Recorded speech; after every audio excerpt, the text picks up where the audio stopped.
Assalamualaikum warahmatullahi wabarakatuh. Selamat malam, Tachahau. Waalaikum. Alhamdulillah Rabbil Alamin. Wassalatu wassalamu ala ashrafil anbiya wa mursalin. Wa ala alihi wa sahbihi ajma'in. Rabbi shrah li sadri wa yassir li amri wahlul 'uqdatam min lisani yafqahu qawli. Saudara Akmal, sahabat-sahabat, saudara-saudari yang ada di depan, yang menonton, tak lama lagi hujan ke apa ni? Saya kali terakhir saya berucap atas pentas di Johor Bahru ialah satu malam sebelum kita mengundi dalam PRU yang lepas, 2018. Dan kehadiran pada malam itu memang cukup baik. Tapi saya juga ingat 5 bulan, 7 bulan, 1 tahun semasa saya kerap berulang ke kawasan-kawasan di Johor, kehadirannya lebih kurang macam ini, saudara-saudari. Tak banyak beza dengan apa yang kita ada pada malam ini. Maknanya, kalau UMNO Barisan Nasional cukup yakin untuk masuk dalam pilihan raya kali ini, sebab dia kata dalam pilihan raya umum, pilihan raya negeri yang lepas, Johor bagi menang besar kepada UMNO Barisan Nasional, itu biar ikut suka dia.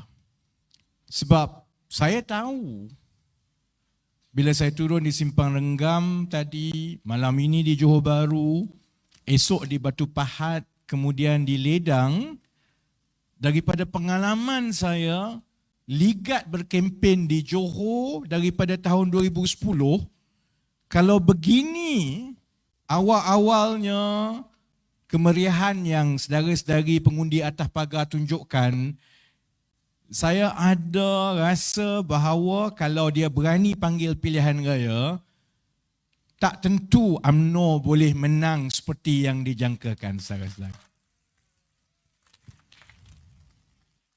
Saya dapat tanggungjawab yang beratlah jadi pengurusi keadilan Johor. Ada orang beritahu, ini saya nak bertanding kat Johor. Saya orang Terengganu, mana boleh bertanding kat Johor? Kecuali kalau saya nak guna alasan isteri saya orang Johor, isteri saya orang Kota Tinggi. Wakil rakyat Kota Tinggi sekarang siapa? Halimah. Oh, Halimah. Halimah ni baiklah dengan saya masa kat parlimen dulu, walaupun dia kasar dengan orang lain, tapi dengan saya dia baik. Banyak selfie dengan saya dulu. Jadi kepada Halimah, tengoklah nanti saya kira-kira ada untung. Silap-silap lagi kalau saya nak bertanding dekat Johor, saya cari Halimah Sadiq kat Kota Tinggi. Saya tak berniat untuk bertanding di Johor. Ada sebab kenapa keadilan buat keputusan bahawa saya kena membantu sebagai pengurusi keadilan Johor. Sebab kita tahu kalau nak berubah negara ini, menukar kerajaan di Putrajaya, puncanya mesti daripada Johor. Tidak ada cara lain untuk menang di Putrajaya, mana-mana parti pun. Baik PKR, Pakatan Harapan, baik UMNO BN, baik Bersatu PN, tidak ada gabungan politik di negara ini yang boleh menjadi kerajaan di Putrajaya. Ada, orang Johor memang patut tepuk lah, penting orang Johor ni.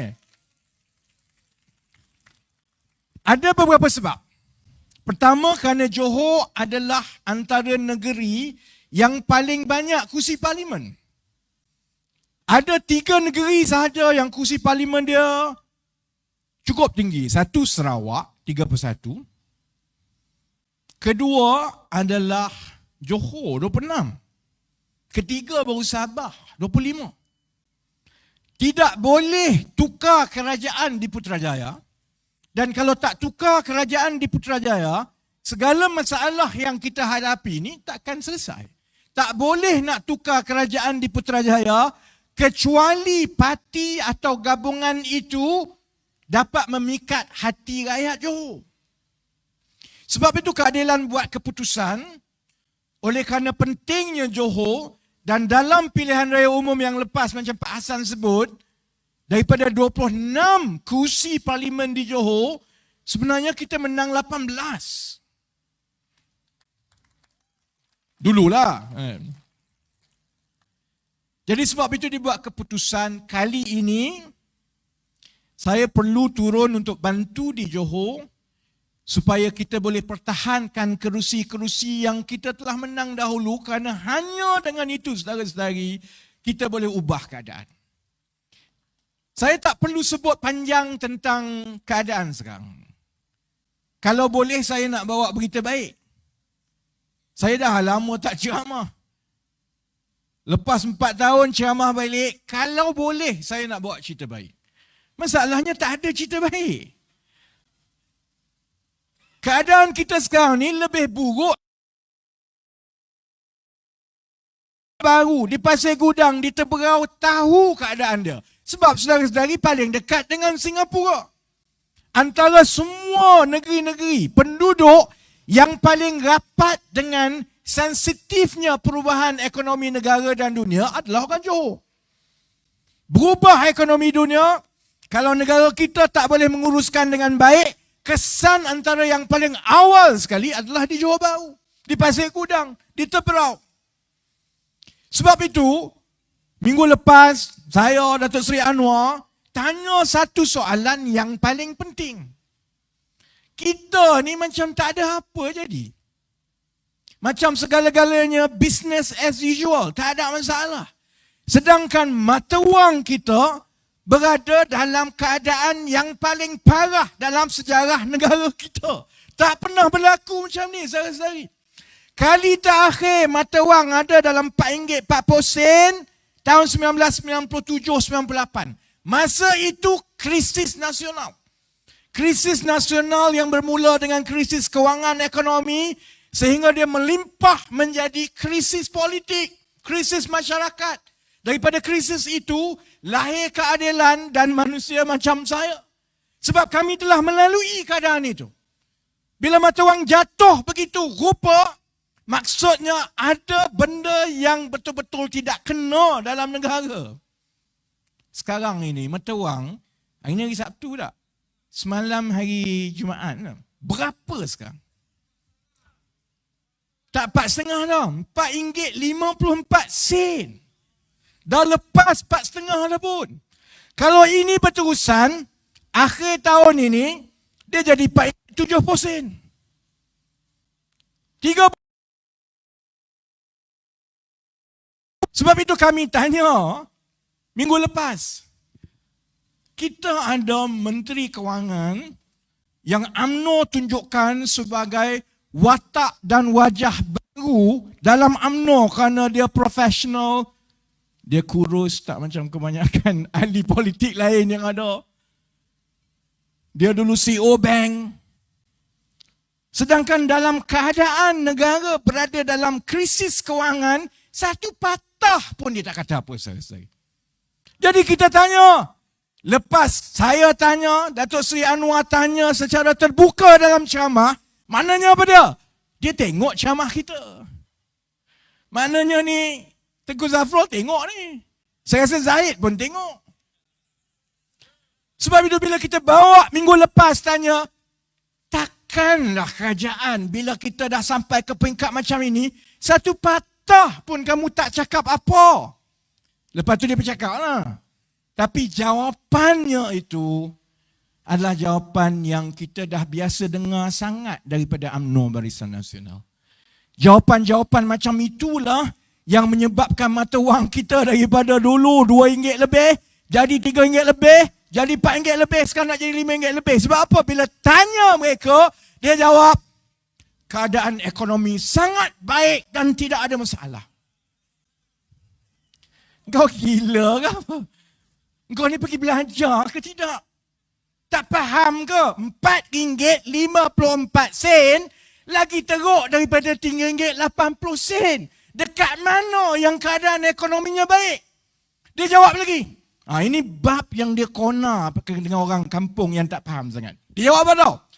Dia jawab, pertumbuhan ekonomi suku kedua kita daripada bulan April ke bulan Jun adalah cukup baik, 8%. 8% bunyi bagus dah. Kena faham macam mana orang ukur pertumbuhan ekonomi. Dia kata ekonomi bertumbuh baik, naik 8%. Dia banding pertumbuhan ekonomi dalam bulan April ke Jun 2022 berbanding dengan pertumbuhan ekonomi April ke Jun 2021. Engkau ni duduk kat gua mana? Memanglah April ke Jun 2021 kita teruk. Kita tengah kena kunci dengan kerajaan. Masa tu lockdown, COVID. Orang tak boleh berniaga. Kerja tak boleh. Memanglah teruk. Jadi kalau kamu bayangkan banding antara sekarang dengan 1 tahun dahulu, memanglah keadaannya agak lebih baik. Tapi jangan buat begitu. Kita kena banding keadaan kita dengan negara-negara lain. Kita kena banding keadaan kita dengan keadaan sebelum COVID. Kita kena banding adakah gaji rakyat naik seperti mana naiknya harga barang. Kalau kita banding sekarang, walaupun kerajaan akan terus beritahu ekonomi baik, pertumbuhan, dia sebenarnya membandingkan ekonomi sekarang dengan tahun lepas yang mana ekonomi telah menguncuk. Maksudnya begini tau. Saya nak bagi contoh tak? Katakanlah, saya buka bisnes jual donat susu. Sekarang laku dah donat susu. Ada berkati. Saya pun tak faham apa yang laku sangat donat susu ni. Orang beratur. Katakanlah kita buka gerai jual donat. Pas, donat kita laku RM100. Kemudian ada masalah sikit, dia mengudum. Bulan lepas itu, dia jatuh RM50. Tiba-tiba, bulan ini, dia naik sikit. Daripada RM50 sehari, dia naik ke RM60 sehari. Cuba tanya kakak-kakak yang jual donat susu, adakah bila dia dapat RM60 sehari berbanding bulan lepas RM50 sehari, sedangkan sebelum itu dia dapat RM100 sehari, adakah dia kata perniagaan dia lebih baik? Dia mudah macam itu. Itu keadaan ekonomi kita sekarang. Kerajaan terus cakap baik, berkembang. Tapi orang kat bawah ni tak terasa sebab orang bawah tahu bahawa keadaan ekonominya walaupun sedikit lebih baik berbanding dengan zaman PKP dahulu, tapi dia jauh buruk berbanding dengan keadaan sebelum-sebelum itu. Tapi kita ada masalah sebab bila kita ada kerajaan, menteri-menteri, dia duduk dalam kayangan awangan dia. CEO dulu, wakil rakyat, menteri. Kalau bayangkan tak, ni yang duduk kat depan ni, yang wakil rakyat ni jadi menteri. Bayangkan satu hari, Akmal katakan dia jadi menteri. Saya ingat dia pergi ke pejabat, jumpa pegawai-pegawai semua, jumpa ramai kaki tangan ni. Ingat bila dia tanya macam mana keadaan kita hari ni.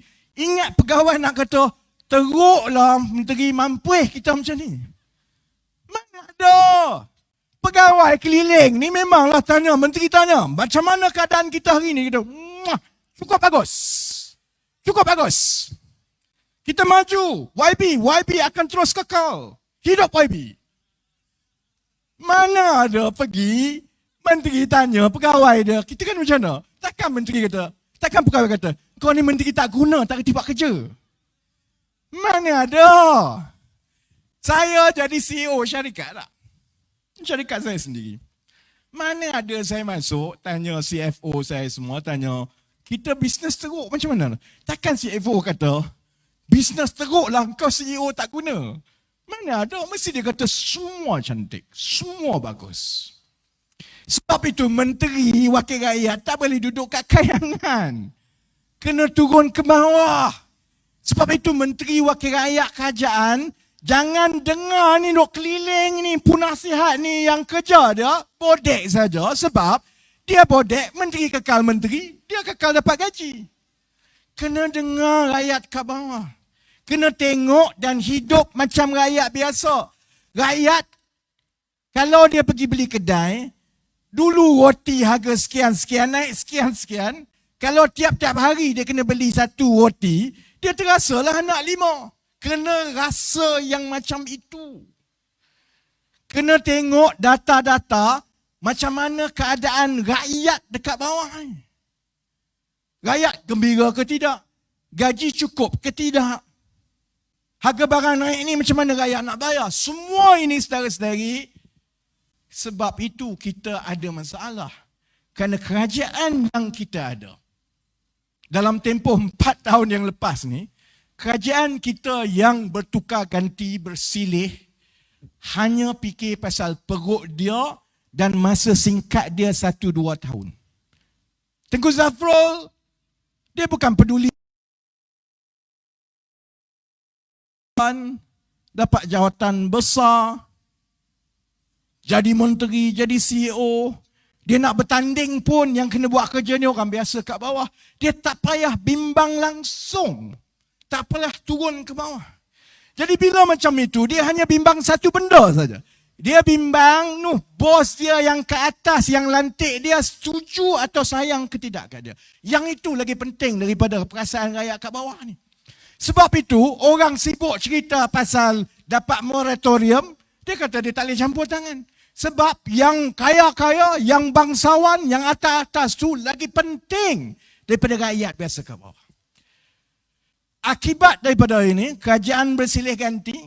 Kalau kat Johor ni, dah nak masuk rekod dunia. 4 tahun kerajaan negeri, 4 menteri besar.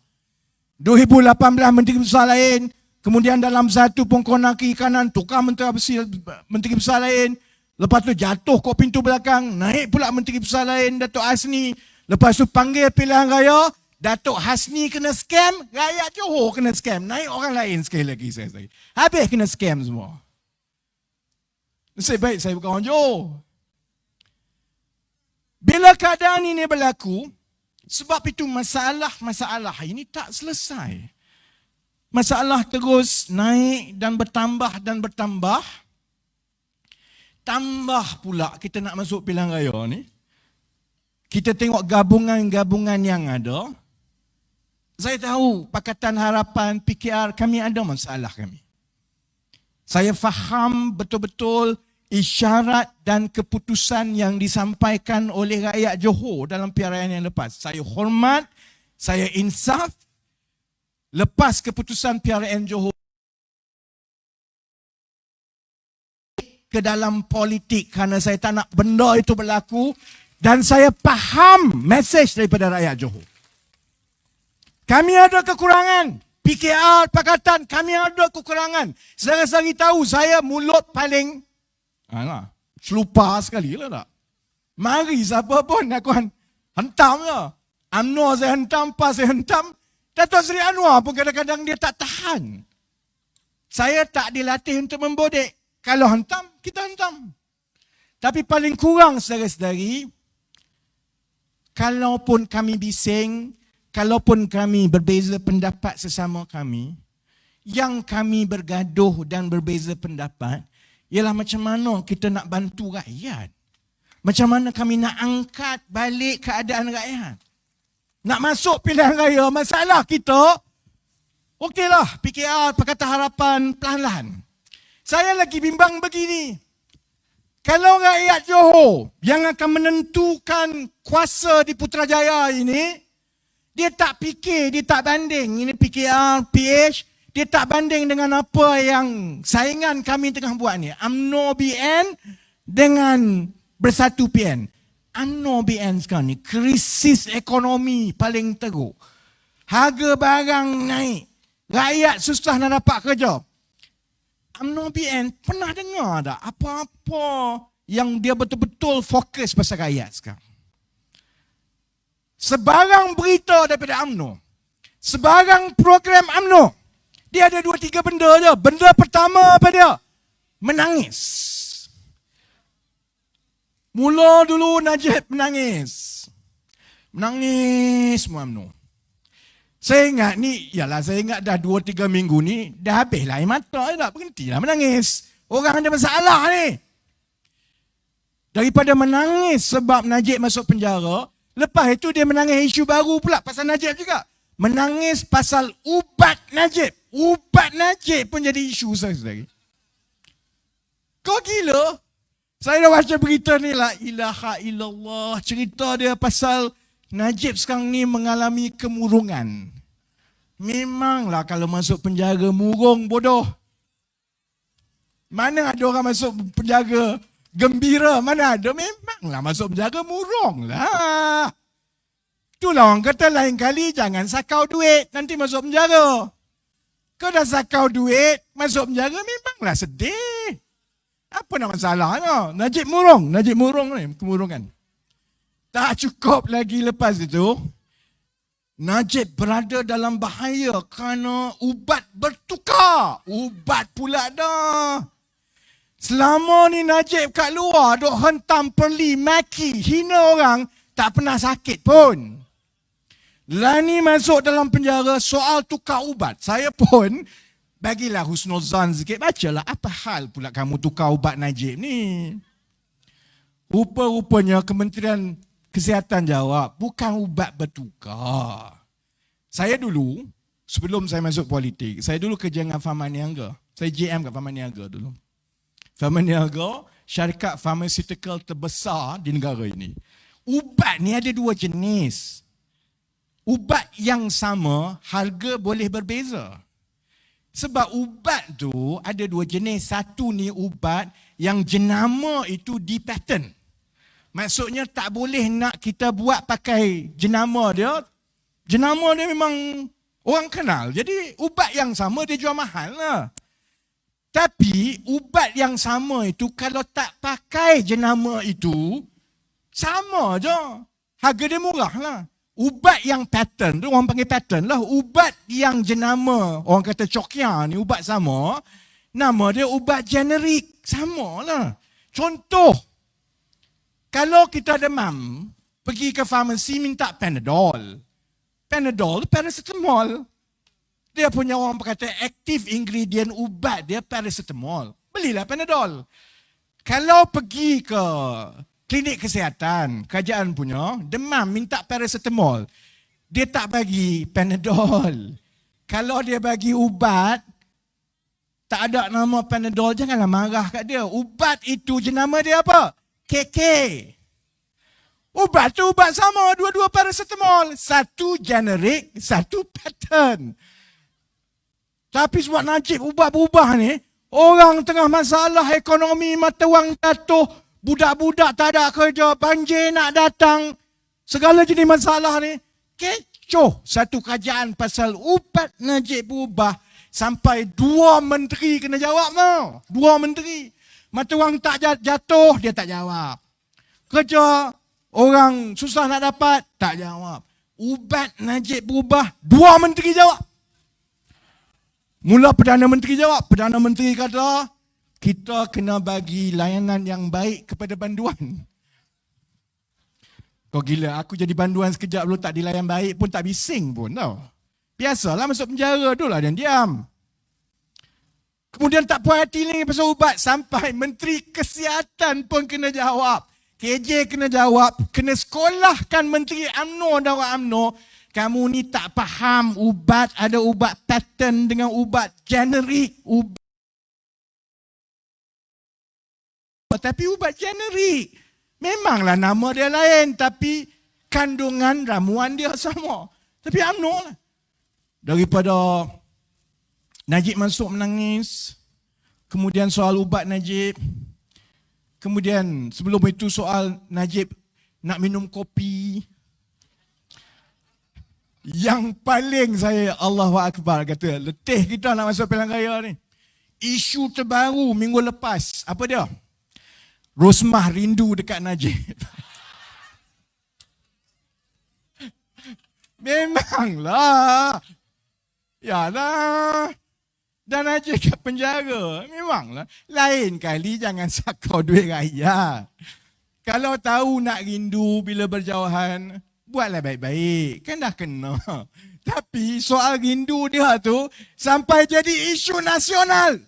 Rosmah rindu dekat Najib. Sebab tu saya dah baca, saya kata, ya Allah, UMNO ni makin gila lah. Gila, orang tengah ada masalah ni. Dia dah sibuk soal Najib menangis, rindu semua dah. Okey, baik. Saya paling bimbang, selain daripada isu ekonomi, harga barang, kerja ni, saya bimbang soal banjir. Benda lain kita boleh lawan. Benda lain kita boleh kona kiri kanan. Bencana alam ni tak boleh lari saudara-saudari. Dia datang. Kita hanya boleh buat dengan bersedia sebaik-baiknya. Dulu, tahun lepas, tahun sebelum itu, bila kami daripada Pakatan Harapan beritahu, jangan ambil mudah cerita monsun sekarang. Perubahan iklim ni betul-betul berubah. Di negara lain, kalau kat India, orang mati sebab panas. Suhu di India dah sama panas dengan padang tasir, sama dengan Saudi, saudara-saudari. Kutub Utara cair ni betul, bukan buat-buat cerita. Dan dia juga terpengaruh dan terkesan dengan kita. Bila soal perubahan iklim dunia berlaku di semua tempat, takkanlah Malaysia ni hanya kerana Malaysia ada satu parti keramat bernama UMNO, maka kita terlindung daripada perubahan iklim. Ada? Kita pun kena juga, saudara-saudari. Sebab itu dia dah berlaku daripada tahun 2014, 2015. Cuma sebelum itu berlaku di Pantai Timur. Kesan yang awal kita tengok bila ada pembalakan, Kelantan kena, Terengganu kena. Tahun lepas, banyaklah kena. Selangor pun kena sekarang, Johor pun kena. Saya lagi bimbang soal banjir. Mengatasi segala-galanya.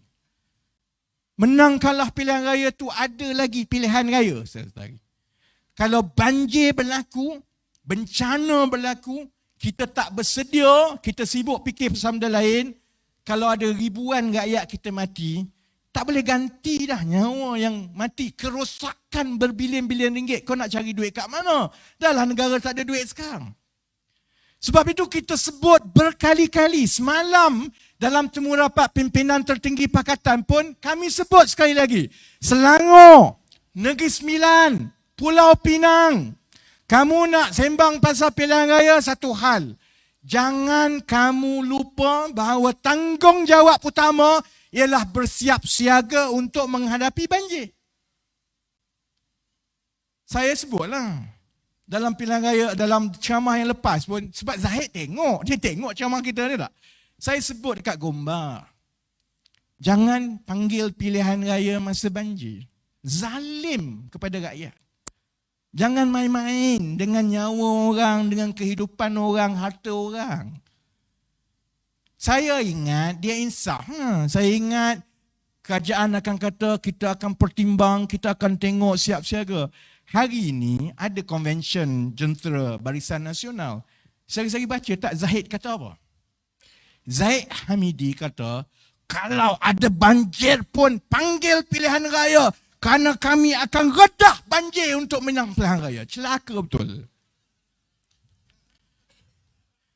Dia tak ingat tahun lepas, saudara-saudari, yang berenang meredah banjir ni bukan menteri, rakyat biasa.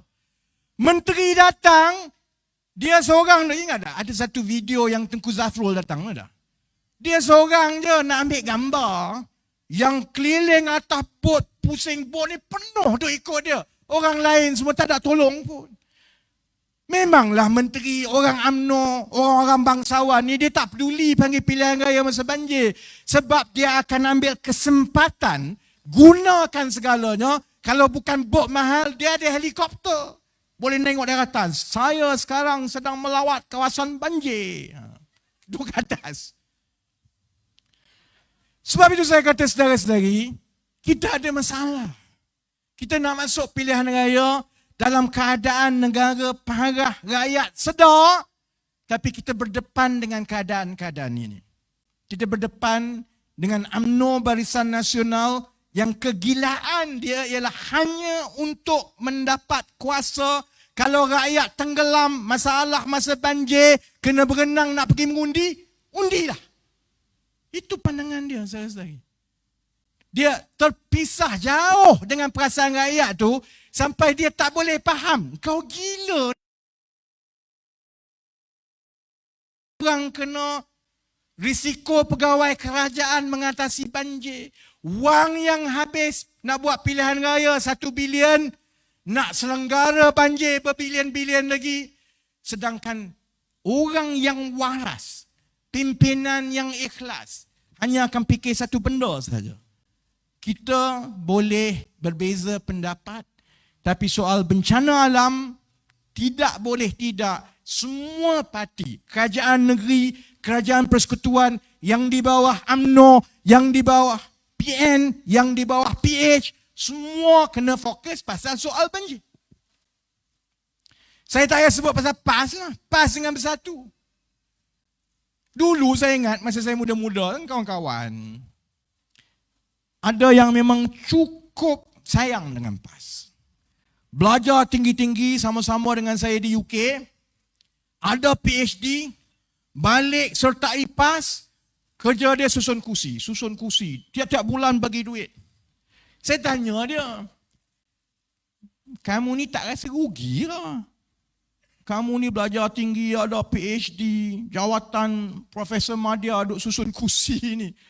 Tak ada cara lain ke nak menyumbang? Jawapan dia begini. PAS ini adalah parti yang tidak mengejar kuasa. Dia mencari redha Allah. Jadi kalau kita bantu PAS, soal menang kalah tu tak penting. Kerana perubahan dan kebaikan itu, islah itu berlaku sedikit demi sedikit. Itu dakwah. Itu cara aku untuk bantu dengan menyertai PAS, susun kursi, berdakwah, ada pahala aku. Saya kata okey lah, boleh tahan dia, bagus lah. Seri-seri tengok sekarang, tak ada dah dengan PAS sekarang ni soal dakwah, soal menjaga maruah, soal tarbiyah, tak ada lah. Dia soal macam mana pusing, kok mana pun, kita mesti kekal ada kuasa, mesti ada menteri dekat Putrajaya. 3-4 tahun dulu dia peluk balik UMNO yang dulu pernah dia kata kafir, dia peluk. Kemudian dia berbaik, dating jap, mula dalam gelap, lepas tu dalam cerah. Lepas tu ada girlfriend baru, bergaduh lagi. Lah ni UMNO duk ludah tiap-tiap hari. UMNO kata, apa yang UMNO tak kata kat PAS? PAS jawab apa? Saya tetap memandang UMNO ini sebagai rakan ta'awun. Kena pijak, kena hentam, masih lagi berharap dengan PAS. Kalau PKR kata, kami kafir dah. Kalau kami kritik sikit, ini kamu kata, hentam PAS ni macam kamu ni tak ada agama. Kalau kami kata. Tapi demi kuasa kerana mereka tahu, kalau bertanding sendiri tanpa bergabung dengan UMNO, peluang PAS untuk menang, dia tak seterang bulan yang kita ada ni. Dia malap sikit. Dia macam zaman-zaman Tengkujuh, bulan zaman Tengkujuh. Malap, susah nak menang. Buatlah macam mana pun PAS sampai hari ini, tak ada dah soal islah, tak ada lah soal untuk memperbaiki sedikit demi sedikit, tak ada dah soal dakwah. Soalnya, kita mesti ada strategi politik supaya kita kekal, supaya menteri kita ada 4, kerajaan negeri kita ada 3-4. Itu saja saya. Orang banjir, menteri yang bertanggungjawab pasal banjir datang daripada parti mana? Parti PAS.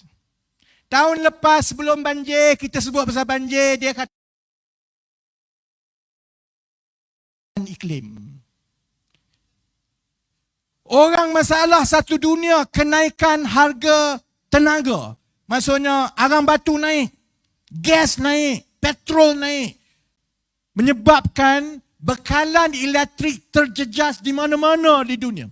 Satu dunia bercakap tentang macam mana masa depan ini supaya kita boleh menjamin bekalan tenaga elektrik yang tidak terganggu akibat turun naik harga barang-barang mentah tenaga ini.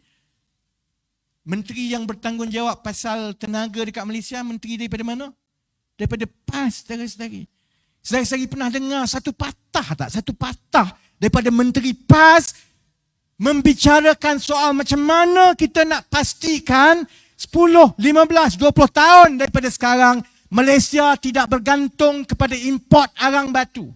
Malaysia tidak bergantung kepada penjanaan tenaga elektrik daripada gas, kerana gas kita dah nak habis. Saya pernah dengar tak? Tak ada. Satu patah tak ada. Tiap-tiap kali keluar kenyataan daripada Menteri PAS, Taqiyuddin, yang bertanggungjawab tentang tenaga di Malaysia ini, cerita dia pasal Allah UMNO, kita lama dah tak jumpa. Allah UMNO. Semua cerita pasal UMNO.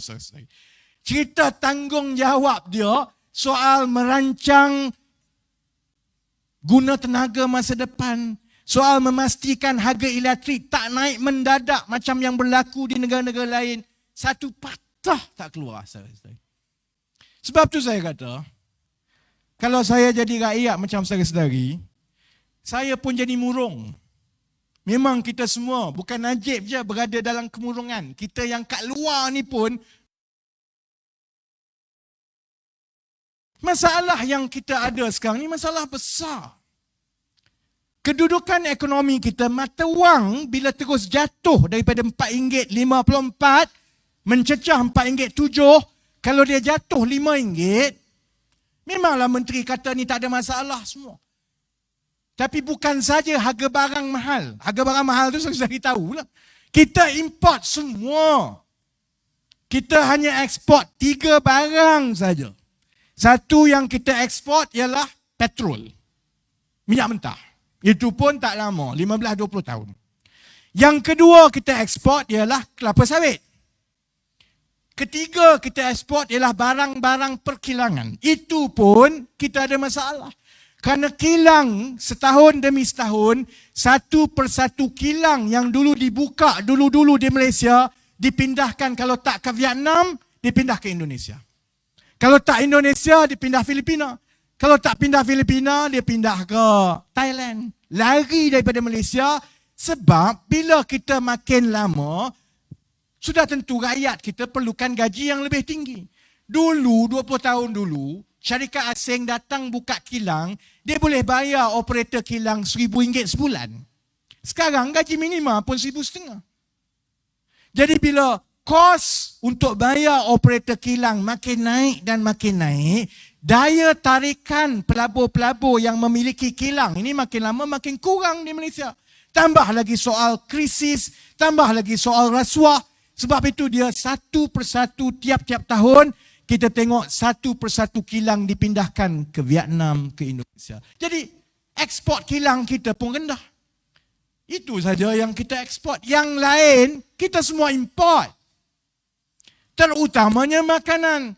90% makanan kita daripada 55 bilion tiap-tiap tahun kita beli, semua tu kita import. Hatta bawang merah pun kita import. Semua kita import. Beras kita import. Daging tak payah kata, memang kita import. Saya nak makan je daging, aku tinggal kat Shahrizad. Nak makan je daging, tinggal kat Shahrizad. Selagi kita tak boleh keluarkan daging kita sendiri daripada ladang ternakan kita, sampai bila-bila kisah kasih sayang saya dengan Shahrizad ni tak habis. Nak makan daging burger, tinggal Shahrizad. Semua. Sebab itu bila mata wang kita jatuh, saya tak payah terang pun saudara-saudari tahu. Orang marah Gardenia naikkan harga roti. Syarikat roti naikkan harga roti. Dia nak marahkan dia macam mana gandum kita import. Bukannya kita tanam gandum kat Pasir Gudang. Ada? Pak Azan ada ke tanam gandum? Tak ada. Kot-kot manalah ada. Saya pergi kat Pasir Gudang ada ladang gandum lepas ni. Kita import semua.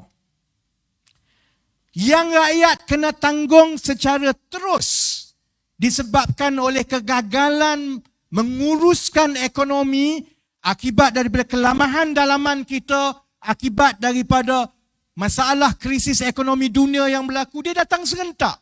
Yang itu memang kita merasai tiap-tiap hari. Tak payah saya terangkan. Yang saya takut begini, rakyat juga tidak sedar bahawa bila mata wang kita jatuh sampai ke RM4.7 sampai ke RM5, hutang-hutang kita yang kita pinjam dalam mata wang dolar pun akan bertambah. Tak payah cakap pasal MRT, tak payah cakap pasal PFI, kita cakap benda yang paling mudah sekali, iaitu soal 1MDB. 1MDB hutang, tapi bukan semua 50 bilion itu hutang kita ambil dalam mata wang ringgit. Yang dia ambil dalam mata wang ringgit tu yang dia sakau daripada pencen tu 4 bilion. Yang tu dia ambil. Sebahagian besar mata wang hutang 1MDB adalah dalam dolar. Saya bagi contoh dulu yang melibatkan Goldman Sachs dulu kan. Melibatkan Goldman Sachs. Kalau hutang itu diambil tahun 2011-2012, hutang itu diambil 5 bilion ringgit. Masa hutang 5 bilion ringgit, mata wang kita dalam lebih kurang RM3.8, RM3.9, katakanlah RM4 lah katakan. Masa itu ambil 2012, yang kita kena bayar balik tahun 23-24, masa itu atas kertas ialah 20 bilion ringgit. 5 bilion dolar hutang ambil, kadar tukaran RM4, 2023, 10 tahun akan datang bayar 20 bilion. Sekarang ini saya kira balik. Kalau tahun 2023, mata wang kita dah jatuh daripada RM4 jatuh ke RM5 dan kita kena bayar prinsipal dia tahun depan. 4 bilion, 5 bilion dolar bukan kali 4 dah. Kali 5. 5 kali 5, nak ajar menteri, 5 kali 5, 25 bilion. Tak pasal-pasal naik 5 bilion sekali. Naik 5 bilion. 5 bilion tu paling kurang dapatlah 2 biji kapal perang yang duk hilang sekarang ni tak?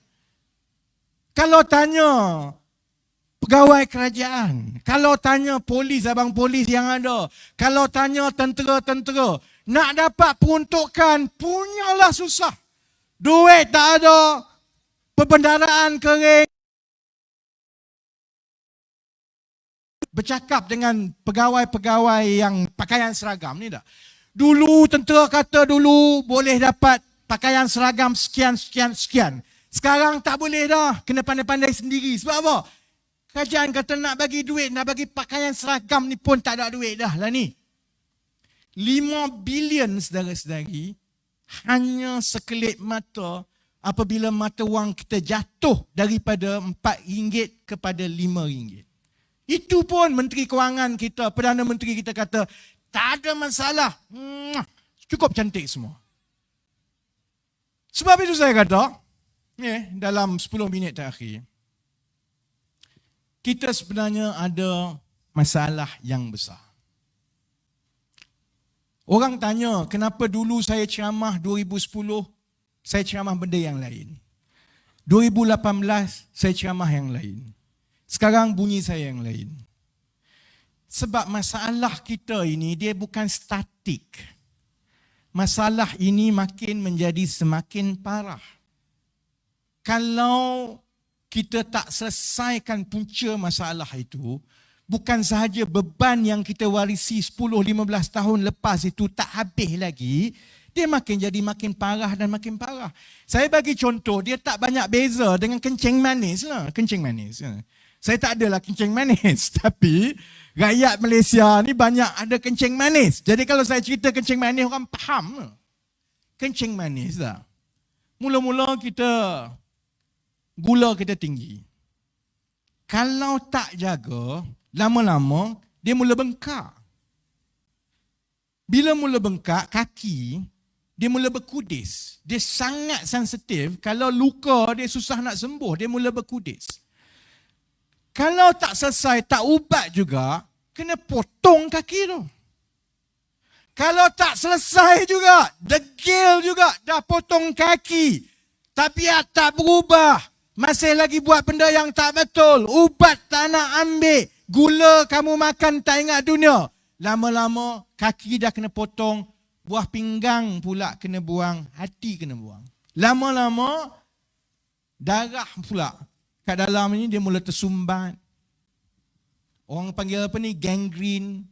Jari kita mula kering, darah tak boleh pergi. Benda ni berlaku di depan mata kita tiap-tiap hari kalau kita kenal orang yang ada kencing manis. Samalah dengan kerajaan. Samalah dengan negara. 10 tahun lepas,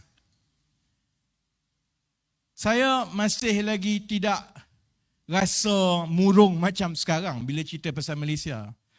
Sebab banyak lagi kita boleh buat. Masa ke depan, dia seolah-olah dulu baru dapat tahu yang kaki kita bengkak. Kita ada pilihan masa itu. Kalau kita tukar kerajaan dan letak orang-orang yang kita tahu dia jujur. Dia ada kelemahan dia ada kesalahan dia, tapi dia takkan ambil duit rakyat. Dia cuba untuk perbaiki keadaan. Dia tak sampai ke peringkat sekarang.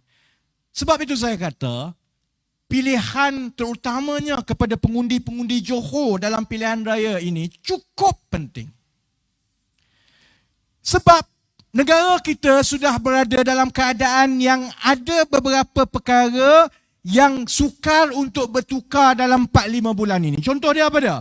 Di negeri-negeri yang pekat Melayunya, UMNO dan PAS kekal kuat. Termasuklah Kelantan.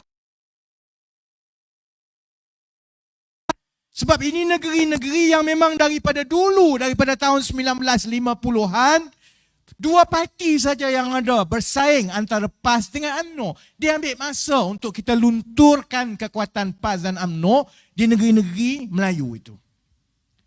Di negeri-negeri yang lebih bandar, yang lebih majmuk, yang rakyatnya lebih terkesan dan terbuka kepada kegiatan ekonomi harian yang lebih rancak. Negeri-negeri pantai barat, daripada Pulau Pinang, sebahagian daripada Perak, di Kuala Lumpur, di Selangor dan kini di Negeri Sembilan. Negeri-negeri ini, mari macam mana pun, itu akarnya kuat adalah PKR dan Pakatan Harapan. Kona kok mana pun, kekuatan Pakatan Harapan terletak di negeri-negeri itu. Susah untuk UMNO nak kalih. Sebab itu akhirnya, dengan 26 kursi parlimen, negeri yang akan menentukan parti mana yang akan membentuk kerajaan dalam pilihan raya umum akan datang adalah negeri Johor, saudara-saudari. Sebab itu saya minta dan saya terima tanggungjawab ini walaupun saya kata, ya Allah kau gila, aku dah banyak kerja. Tiba-tiba kena pergi jaga Johor pula. Saya terima. Kerana nadi kita untuk mula ambil ubat dan baiki keadaan adalah bermula daripada Johor, saudara-saudari. Sebab itu, orang tanya saya, okeylah, okey. Kalau kamu menang, macam mana kamu nak baiki keadaan? Sebab kau kata keadaan dah teruk ni, dah kena potong kaki ni. Keadaan memang teruk. Tapi ada benda-benda yang boleh dibuat yang kerajaan yang ada sekarang, baik UMNO, baik Bersatu, baik PAS, dia tak nak buat. Sebab semua ini menyentuh kepentingan kawan-kawan dia. Saya bagi contoh yang terbaru. Saya buka cerita ini tahun 2014. Soal penswastaan UiTM. Saya buka lama dah. Tapi orang kita sekejap dia dengar, lepas tu dia tidur. Sekejap dia dengar, dia tidur. Dia tak sedar. Tahun 2014, dalam parlimen, masa itu Najib dengan Rosmah masih berdekapan sayang menyayang lagi. Dua kat luar lagi. Saya tanya dalam parlimen, kerajaan telah menswastakan 6 kampus cawangan UiTM. Di Pasir Gudang, di Jasin, di Seremban 3, di Puncak Alam, di Tapah dan di Kota Samarahan. Saya tanya 3 soalan. Pertama, namakan syarikat-syarikat yang telah mendapat kontrak penswastaan UiTM ini. Kedua, saya tanya, kalau pembinaan kampus-kampus ini tidak diswastakan dan kerajaan bina sendiri, berapa kos untuk membina satu kampus? Dan yang ketiga saya tanya, sekarang bila kamu swastakan kepada syarikat-syarikat ini, berapa sewa yang kerajaan kena bayar setiap kampus, tiap-tiap bulan, tiap-tiap tahun dan berapa lama perjanjian konsesi. Najib masa itu, ini ahli parlimen ada kan, saya nak bagi trik tau untuk jadi ahli parlimen, macam mana nak korek maklumat yang dia tak sedar. Jawapan-jawapan bila kita tanya soalan-soalan di parlimen ni, jawapan-jawapannya bukan disediakan oleh menteri. Dia disediakan oleh pegawai-pegawai. Menteri bukan ambil tahu pun. Jadi kalau nak tanya soalan, jangan tanya satu sidang, satu tanya pasal marah, kedua tanya pasal marah, tiga tanya pasal marah, dia dapat tahu. Ini nak korek pasal marah ni. Jadi dia tak jawab. Cara dia, 1 tahun ada 4-5 kali bersidang kan. Sidang pertama, tanya satu soalan.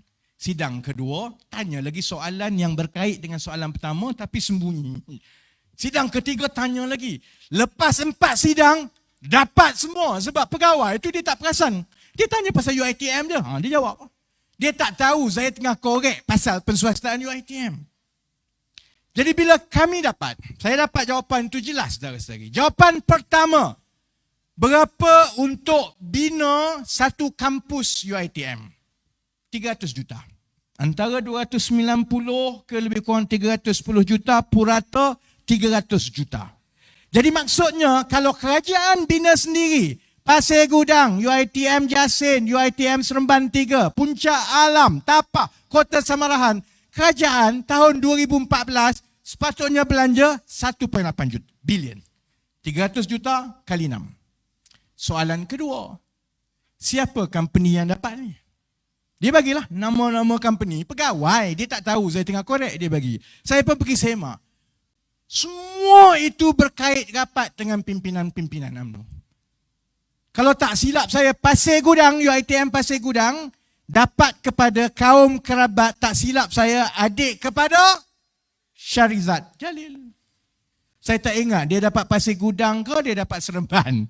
Tapi satu UiTM, adik Syarizat Jalil. Anak beranak Syarizat Jalil juga dapat.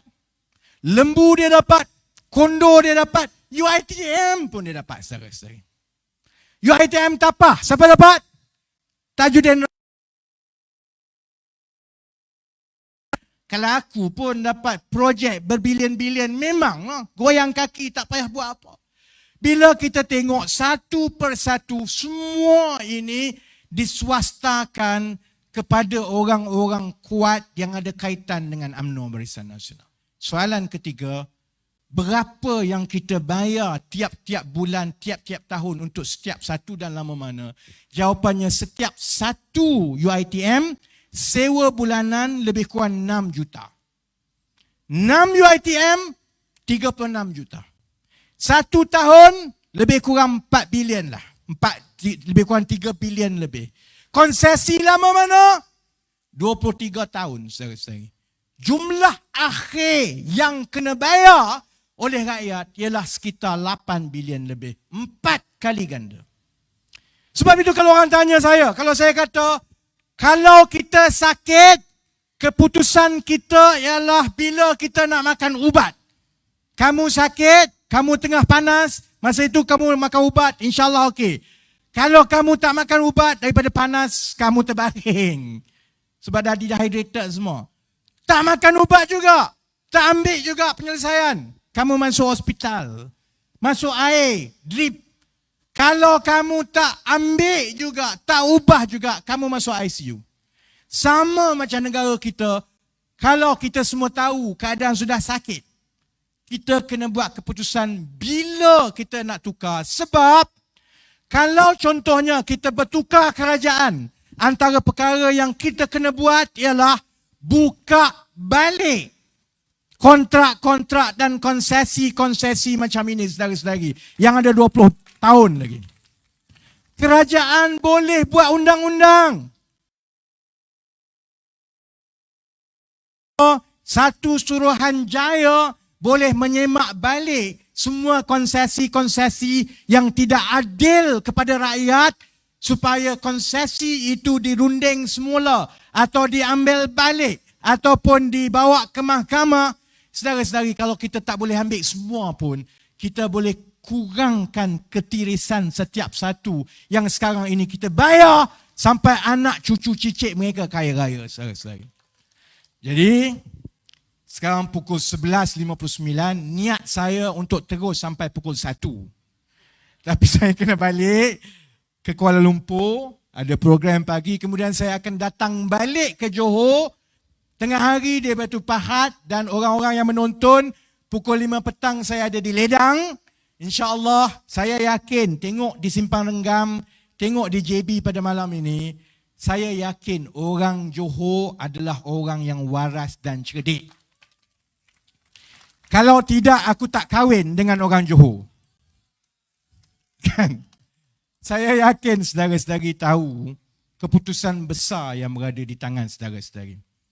Perhati, nilai sendiri, ingat bahawa kuasa itu adalah tanggungjawab. Keputusan saudara-saudari akan menentukan sama ada kita boleh mula berubat ataupun kita makin parah daripada potong kaki sampai ke buang buah pinggang lepas ini. Jadi dengan itu, saya terima kasih kepada semua yang hadir. Saya nak tutup begini. Bila kami bincang, ni nak masuk pilihan raya ni, nak bercakap dengan rakyat ni, kita nak cakap apa ni sebenarnya? Keadaan sangat murung. Orang semua tahu banyak masalah. 4 tahun yang lepas ni duka semua. Saya ajak semua kita supaya kita pandang ke yang kita ini sayang negara kita. Sebab itu kami pilih ayuh Malaysia. Malaysia ini bukan milik siapa-siapa, bukan milik parti apa-apa. Milik saudara-saudari. Saudara-saudari akan buat yang terbaik untuk negara ini. Lagi banyak kita jerit ayuh Malaysia, lagi yakin bahawa kita boleh selamatkan negara ini. Jadi saya akan tutup. Saya jerit ayuh, saudara-saudari jerit Malaysia. Boleh? Ayuh! Ayuh! Ayuh! Sekian, terima kasih. Sese, Nandri Vanakam. Assalamualaikum warahmatullahi wabarakatuh. Terima kasih.